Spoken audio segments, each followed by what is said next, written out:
Nataka kusema kwa niaba ya chama chetu, mimi nimekuwa mahabusu ya polisi tangu tarehe 22 kwa siku 21 mfululizo. Kwa hiyo sikuwa najua kwa undani kilichojitokeza. Jana usiku nimepata nafasi ya kuona mambo mabaya sana yaliyojitokeza. Vijana wengi wameumizwa, wameuawa. Familia nyingi zimepoteza ndugu zao. Mali zimeharibika.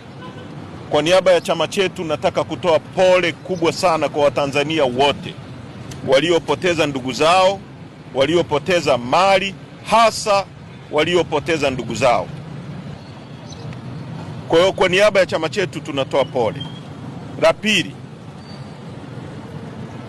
kama tulivyokamatwa ndivyo tulivyoachiwa.